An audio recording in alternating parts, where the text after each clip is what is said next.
Na Expo Cristã nós encontramos muitas pessoas do meio gospel e uma delas é a Viviane Brunieri. Viviane, seja bem-vinda aqui à TV Cristã.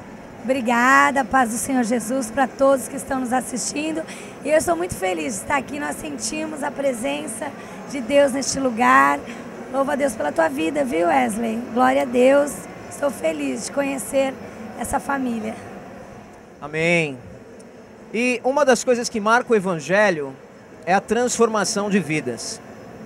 Muitas pessoas não creem nisso, muitas pessoas acham que muita coisa é falsa, mas eu tenho presenciado ao longo de muitos anos vidas realmente sendo resgatadas das mãos do diabo e vindo para a luz de Cristo.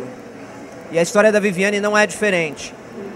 Viviane, queria que você falasse um pouco da tua história. Amém. Fico feliz quando o irmão falou que o Evangelho ele é transformação. E essa palavra ela mexe muito comigo, porque eu sou a prova viva disso, né? Até o ano de 2008 eu me encontrava nas drogas, na prostituição, né? As pessoas sabem, né? As que acompanharam, que eu fui assim, tendo uma grande decadência. Eu comecei na capa da Playboy, sendo desejada pelos programas de televisão, porque o Ibope, nós sabemos que, né, tudo hoje é Ibope, infelizmente. Então, na época que as Ronaldinhas foram lançadas, eu me vi assim no auge. E de repente, 10 anos depois, agora em 2008, eu já com 32 anos de idade, uma filha recém-nascida, eu vim para o Brasil a convite de uma produtora fazer filmes pornô. Então, o que eu quero dizer com isso? Satanás, ele é tão sujo que ele vai te dando e você vai falando, nossa, tô bem. Quando você vê, é como a droga. Eu experimentei droga com 18 anos no Japão, a metanfetamina, e eu falei, que legal, legal. Né, as modelos usam, a maioria das modelos, para manter o corpo em forma. E de repente ela te leva a uma overdose. E eu tive essa overdose no meio artístico, que foi a overdose da prostituição. Então eu entendo, irmão Wesley, que eu cheguei no pico. E eu sempre digo, quando eu fiz o filme, na verdade o filme me conscientizou do que eu já era há muito tempo, que era prostituta. Porque eu namorei, na minha adolescência, eu namorava por interesse. Depois das Ronaldinhas, eu continuei tendo alguns relacionamentos por interesse.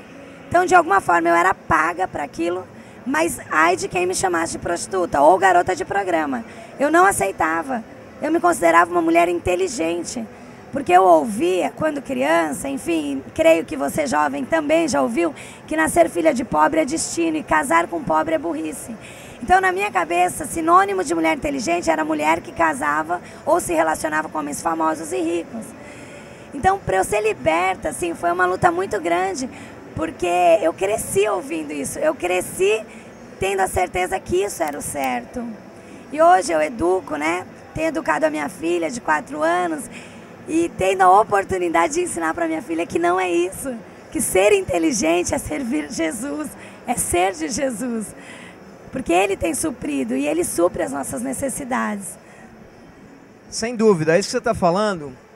Eu acredito que a mídia, de uma maneira geral, ela alimenta essa indústria, né? A gente vive num país em que a sensualidade e a própria beleza da mulher brasileira é sui generis. É diferente das europeias, das americanas. Eu tive a oportunidade de viajar pelo mundo e a brasileira, ela é bonita por natureza. Mas aí o perigo entra com a sensualidade explorada pela mídia e não trabalhada dentro de casa, que é o que você falou que está fazendo com a sua filha. Mas esse é um problema que, sem dúvida, ele atinge a sociedade de um modo geral. Eu diria que não tem credo religioso, não tem profissão, não tem nada que nos impeça de sermos humanos. E a humanidade, sim, na sua natureza é decadente, até que encontra com Jesus e que descobre o caminho da redenção. Eu queria que você falasse um pouco sobre isso. Como é que foi, no meio desse mar de trevas e nessa lama em que você se encontrava enquanto ser humano, finalmente encontrar com Jesus de uma maneira prática? Como é que você se sentiu e o que ele fez no teu coração para hoje você poder falar dele com tanto orgulho? Foi um processo, irmão Wesley, mas o ponto mesmo, o momento chave, foi quando eu me encontrava no ano de 2009, eu reconheci, né, olhando para os meus 2 filhos, eu falo que eu fui para Jesus não por amor a Deus, não por amor a Jesus, mas por amor aos meus filhos. E quando eu olhava para os meus filhos e eu falava, Senhor, o que eu vou deixar de herança para essas crianças? Qual a referência que o meu filho vai ter? Uma mãe prostituta, drogada, mentirosa, porque eu ia para a televisão, participava de debates, tudo combinado, agredia, também era agredida, entre os artistas mesmo. E naquele momento eu entendi que eu estava doente. Então eu pedi, né, eu reconheci a doença e falei, eu quero ser internada. E eu passei 1 mês em uma clínica muito conhecida aqui na cidade de São Paulo. Louvo a Deus pela vida das pessoas que me ajudaram ali. E ali, em sonhos, o Senhor me mostrou qual seria o meu final. E muito triste. E quando eu acordei, eu entendi que aquilo era um sonho, Deus revelando através do sonho. E ali eu me prostrei, pedi perdão e falei, Senhor, me dê mais uma chance. E da clínica eu fui direto para a igreja, onde eu já conhecia, congregava. Voltei para os caminhos do Senhor. Mas daí tem sido assim, é um processo, é uma transformação diária. E uma luta constante. Mas eu fico feliz porque a palavra de Deus, ela diz, conhecereis a verdade vos libertará. E a verdade é a palavra.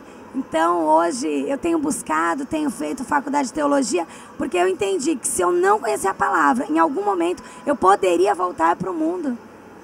Eu poderia ter uma queda nos momentos difíceis, principalmente nos financeiros. Nos momentos difíceis, quando envolve o lado financeiro. Então, para que eu resistisse, né, fugisse da aparência do mal, eu comecei a buscar e comecei a me apaixonar. E é assim. Então, talvez a pessoa que está assistindo nesse momento, ela fala, mas eu aceitei Jesus, mas eu não tenho visto uma transformação na minha vida, na minha família.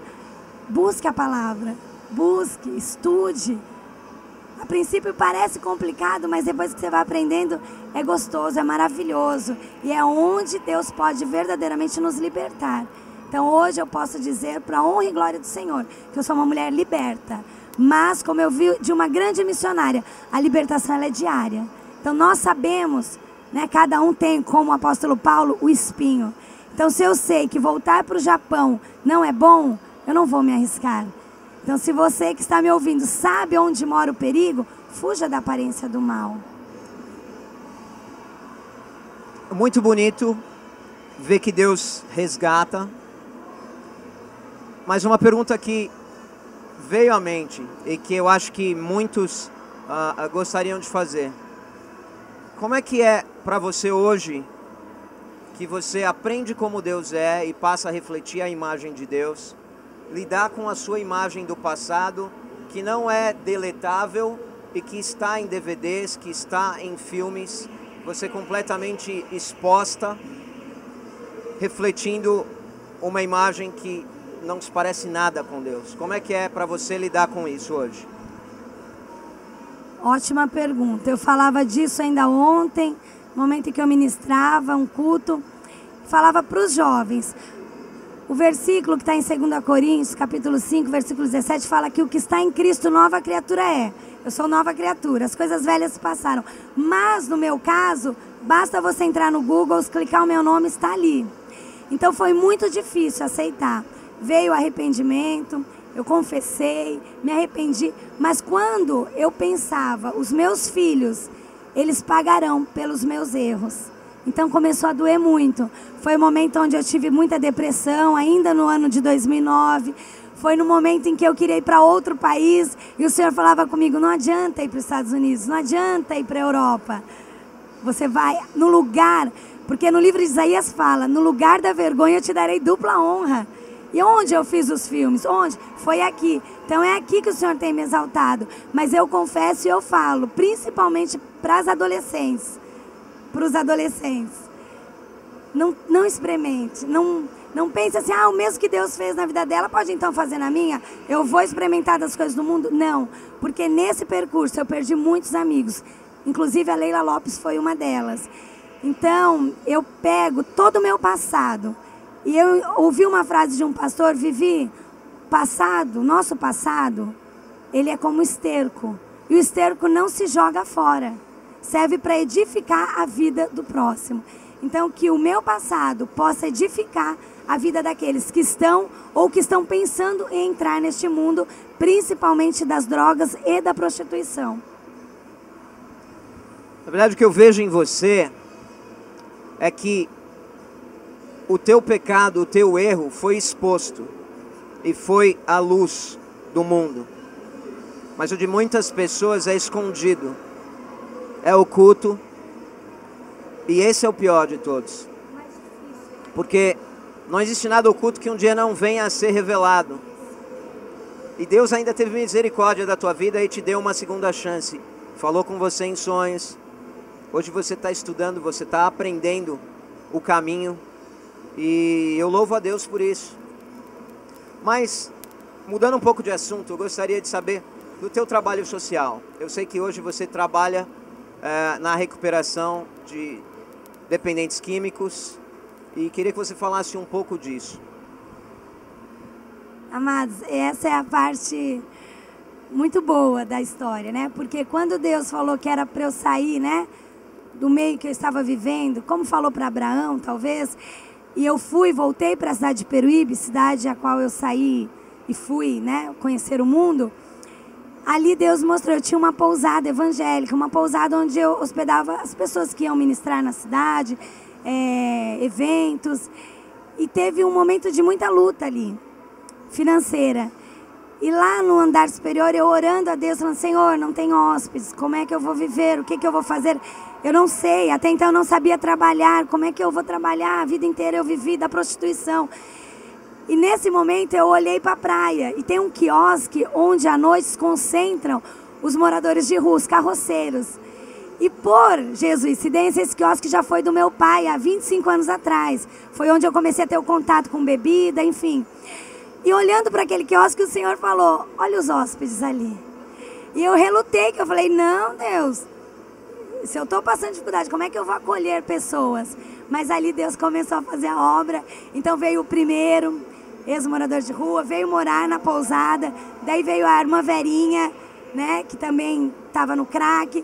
E ali, inclusive está aqui a Sônia, que é dona de um jornal e da livraria evangélica da cidade. As pessoas cristãs começaram a se preocupar, falaram, gente, essa mulher não está bem. Só que Deus continuou no controle. Hoje eu já não moro mais nessa pousada, mas os meus filhos conviviam ali. E nós chegamos no momento em que tínhamos mais de 20 ex-moradores de rua morando. E o projeto começou hoje. Vocês podem depois olhar no site, é uma bênção. No meu site tem algumas coisas. Resgatando, o meu site é vivianebrunieri.com.br. E o nome do projeto é Resgatando Vidas. Então nós já vemos, tem um ex-morador de rua que começou a fazer o curso de teologia. Então nós vemos assim uma transformação. E eu confesso que quando nós temos um chamado, normalmente, nós resistimos a esse chamado. Eu tinha problema com cheiro. E de repente eu me vi assim no meio de muitos moradores de rua. E o cheiro não é bom, enfim, a aparência é difícil você olhar com os olhos espirituais e ver que Deus vai transformar. E hoje, você que entrar no site vai ver o que Deus tem feito ali. Eu acho que o que você tem falado é do amor genuíno, né? Uma vez viram Madre Teresa lavando um leproso e o repórter falou, eu não faria isso por nem $1 milhão. E ela falou, eu também não. Isso se faz por amor. E é isso, tem muitas coisas que nós não sabemos porque fazemos, mas Ele tem um propósito, Ele nos capacita sobrenaturalmente para que a gente possa desempenhar aquela função, que é amar o próximo incondicionalmente como Ele nos amou. E eu vejo, na verdade, na tua vida, o reflexo da glória de Deus no sentido que aquele que deve muito, quando é perdoado, ama muito, né? E você foi para o extremo do submundo, das drogas, do sexo, da prostituição, perdeu completamente seu valor. E é maravilhoso que aí você encontra com o Rei dos Reis e seu valor é restituído e você verdadeiramente descobre a tua identidade. E hoje isso é visível na tua vida. E glória a Deus. Glória a Deus por isso. De resgatar aquele... Eu lembro do versículo, eu não sei onde está, mas quando fala, onde abundou o pecado, superabundará a graça. E tem sido assim na minha vida, irmão Wesley. Tem sido... E o que eu fico muito feliz é que até 2008, tudo que eu comprava para os meus filhos, até então eu só tinha o Kaito. 2008 a Mana minha ainda era bebê, então tudo que ele me pedia, eu tinha condições de comprar. Mas depois que eu presenteava o meu filho com uma prancha de surf, ali em 2008, eu estava morando no Guarujá, e ele falou, mãe, eu quero uma prancha. Eu voltei de um show, fazia show nas boates, noite de autógrafo do DVD, e comecei a fazer programa, né? Porque você começa, já estou aqui, então faz isso, faz aquilo, e você começa a amar mesmo o dinheiro e querer mais. E eu presenteava o meu filho, e eu me lembro nesse momento da prancha de surf que eu comprei para ele. Eu dei a prancha para o meu filho, eu fui para o quarto, me tranquei e comecei a chorar. Porque eu pensava, um dia eu vou ter que explicar para o meu filho da onde veio o dinheiro daquela prancha. E por que eu estou falando da prancha? Porque recentemente eu não comprei, eu mandei fazer, Deus permitiu que uma pessoa lá de Peruíbe fizesse uma prancha, escrito Jesus Cristo com o nome do meu filho e um dinheiro abençoado. Então assim, é a dignidade, é o Senhor mostrando para mim também, eu creio que está mostrando para você que é possível. Então que nós não venhamos nos desviar nem para a direita e nem para a esquerda, amém? Gostaria de terminar com você dando uma palavra para as mulheres que se encontram na prostituição, seja ela uma prostituição oficial ou uma prostituição velada, que é igual, é exatamente a mesma coisa diante de Deus. Olha, quando você falou de mulheres e prostituição, eu ligo e me vem à mente a história de Raabe. Né? A Raabe, ela dormiu com a cidade de Jericó inteira, está ali no livro de Josué. Mas pela fé, ela se encontra no livro de Hebreus, no Hall da Fama, junto com Ana, junto com outras mulheres que não foram prostitutas. Então que pela fé você tenha a certeza no teu coração que pode, essa situação que você tem vivido hoje, ela pode ser transformada. E eu gosto quando o irmão Wesley fala da prostituição velada. Eu vivi muitos anos essa prostituição. E eu sei o que você sente. De dia parece que está tudo muito bem. No shopping center, como é bom. Mas quando chega a noite e você tem que deitar com aquela pessoa, é muito triste. Você se sente agredida, você chora. Eu chorei, então nós podemos falar aquilo que nós vivemos. Então não vale a pena, não vale a pena. Dinheiro no mundo, como disse, né, a Madre Teresa, não vale a pena. Amém, amados? O testemunho do que Jesus Cristo faz é o espírito da profecia, está escrito no livro de Apocalipse. Que o testemunho do que Deus fez na vida da Viviane possa profetizar na tua vida libertação, pureza, santificação e salvação. Eu te abençoo em nome de Jesus.